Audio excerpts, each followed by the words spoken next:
Chers élèves de troisième année, un petit mot avant de commencer.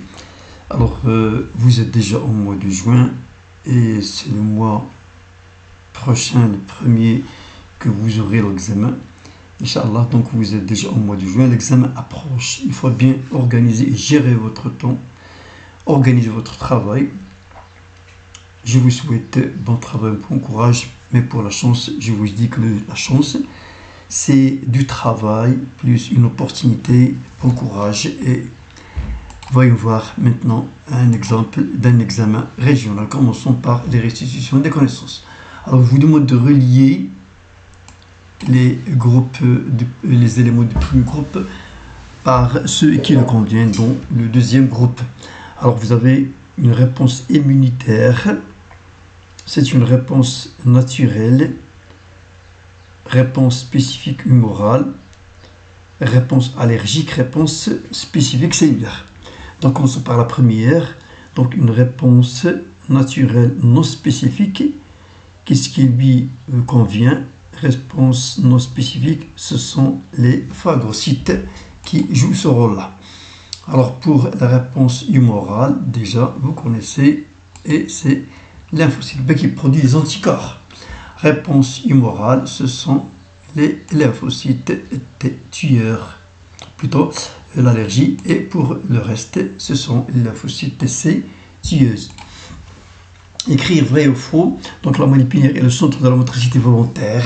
La moelle épinière est le centre de la motricité volontaire. Non, c'est pas le centre, la moelle épinière, c'est le centre des réflexes. Les influx nerveux moteurs atteignent les aires motrices, donc on n'y arrive pas. Donc de l'aire motrice fait le départ l'influx nerveux moteur.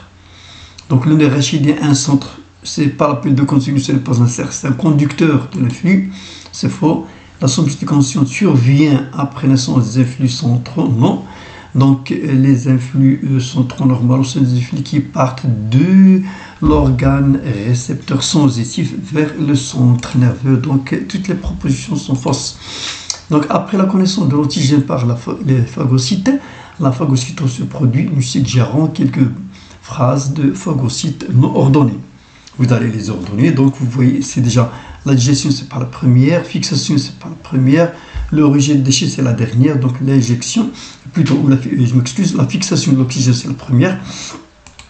Puis, vous avez, après la fixation, il y a l'ingestion, c'est-à-dire le fait d'entrer cet antigène à l'intérieur de phagocytes. Ce sera l'étape 1. Et puis, normalement, pour l'étape 4, la dernière, c'est le rejet des déchets.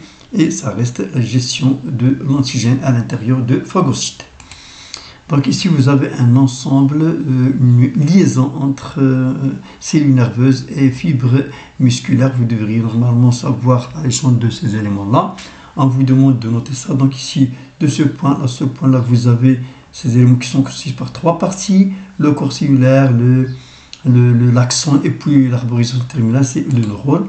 Puis vous avez ici le numéro 2, c'est-à-dire ces terminaisons-là, ce sont l'arborisation terminale. Le numéro 3, ici, vous avez, ce sont les fibres musculaires et ainsi, c'est la plaque motrice, l'endroit de jonction de relation entre cellules nerveuses et fibres musculaires. Donc pour les émotions spécifiques communication écrite, vous avez ici, lors de la réparation d'une ampoule à son domicile, c'est-à-dire dans sa maison, Amar a été soumis à un choc électrique qui l'a fait tomber du haut de l'escalier, puis transféré à l'hôpital. Après examen, il a été constaté qu'il a été incapable de bouger son membre inférieur gauche. Suggérer une hypothèse expliquant pourquoi Amar était incapable de bouger son membre inférieur gauche. Donc normalement, bouger, c'est un mouvement, que ce soit un mouvement volontaire ou bien que ce soit un mouvement involontaire, de toute façon, il ne peut pas bouger. Donc dans ce cas-là, on doit faire référence à nos connaissances qu'on a acquis pendant le cours, c'est-à-dire les éléments qui interviennent dans les mouvements. Donc vous avez ici à proposer, ou bien que ce sera, par exemple, on vous propose normalement une hypothèse, mais on peut donner autre. La moelle épinière, on peut supposer aussi le nerf sciatique, ou bien les muscles. De toute façon, tous les éléments qui interviennent dans le mouvement peuvent être posés comme hypothèse. Voyons voir maintenant le résultat des examens effectués Afin de déterminer la cause de l'atteinte de Omar, le médecin traitant a effectué les examens médicaux indiqués dans le tableau suivant. Donc les examens effectués, premier, deuxième, 5 examens. Alors le médecin a mis un morceau de glace sur le pied de Omar. Omar a senti le froid. Donc ça, c'est la sensibilité consciente. Le médecin a demandé à Omar de lever son pied droit. Omar, il a levé, donc il a la motricité volontaire intacte.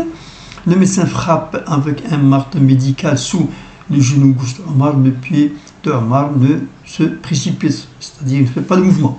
Donc ici, il y a un truc, il y a quelque chose qui cloche. Donc effectue l'imagerie de l'aire motrice, c'est-à-dire l'image par résonance magnétique fonctionnelle, l'image régulière. C'est-à-dire que la zone motrice, normalement, il est intacte. Le médecin a soumis les muscles de la jambe gauche d'Omar à l'excitation électrique, contraction des muscles. Donc ici, de là, vous pouvez savoir quel est l'élément qui manque normalement dans le mouvement de Omar. Donc ici, on se base sur les résultats des examens effectués ci-dessous, complète le tableau ci-dessous, en précisant la nature de l'activité nerveuse à détecter et la nature de l'influx nerveux dans les tests 1, 2 et 3. Donc le médecin a mis un morceau comme on a dit tout à l'heure, donc c'est ça, l'activité, c'est la sensibilité consciente, la nature, c'est une sensation, c'est-à-dire l'influx nerveux, les sensitifs dans la sensitive centripetal, c'est-à-dire de l'organe vers le centre. L'examen 2, c'est la motricité volontaire, donc l'influx nerveux moteur centrifuge qui part du centre vers l'extérieur. L'examen 3, c'est un réflexe, c'est-à-dire c'est un arc réflexe.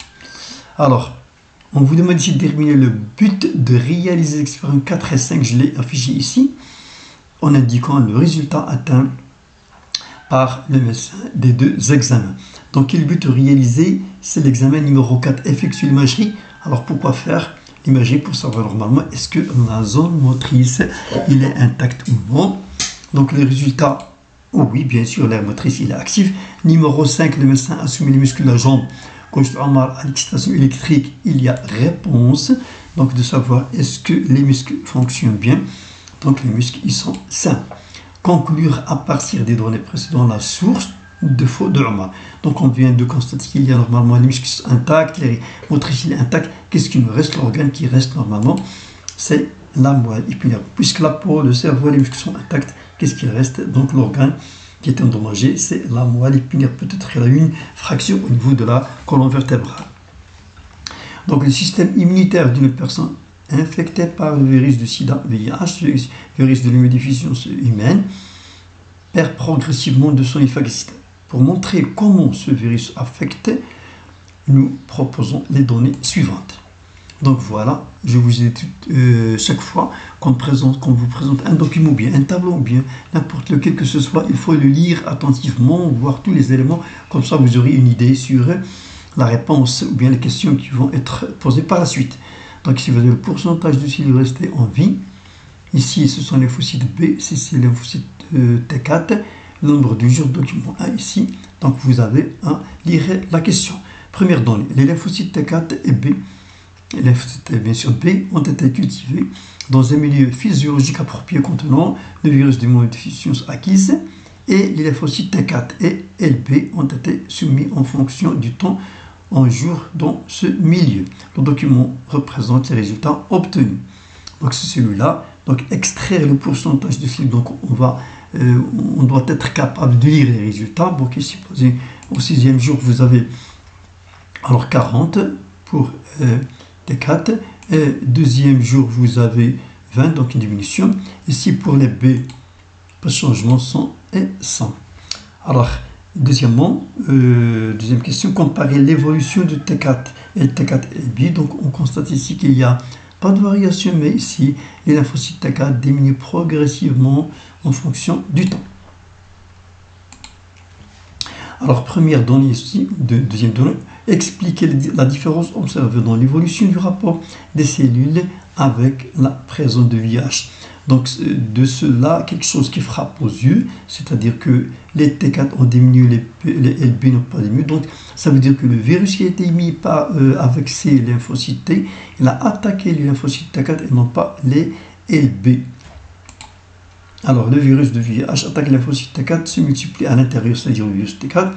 de ces derniers et par conséquence la destruction de LT4. Deuxième donnée, le développement de la quantité d'anticorps dans le sang d'une personne atteinte de VIH a été suivi il y a 8 ans. Le document 2 représente les résultats obtenus. Donc vous voyez ici, quantité d'anticorps dans le sang en unité arbitraire, il a diminué progressivement jusqu'à l'année 11. Alors, décrire l'évolution de la quantité d'anticorps dans le sang d'une personne infectée en fonction du temps. Donc voilà qu'il y a une diminution progressive de ces éléments de celui-là. Sachant que les anticorps sont sécrétés par les lymphocytes B après leur transformation en plasmocytes, expliquer l'évolution de la quantité d'anticorps chez une personne atteinte du VIH à l'aide des données des documents 1 et 2.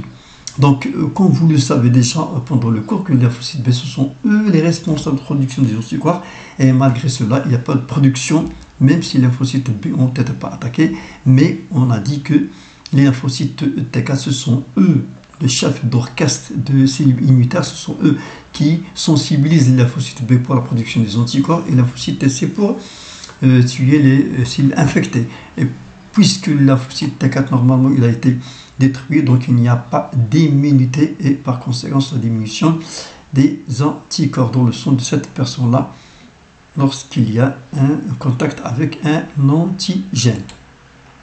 Alors merci de votre attention, j'espère pour vous une bonne continuation, bon courage. Et finalement, avoir une attitude scientifique, c'est remplacer des sensations par des concepts et exprimer ces concepts par des mots. Bon courage, à la prochaine fois, Inch'Allah.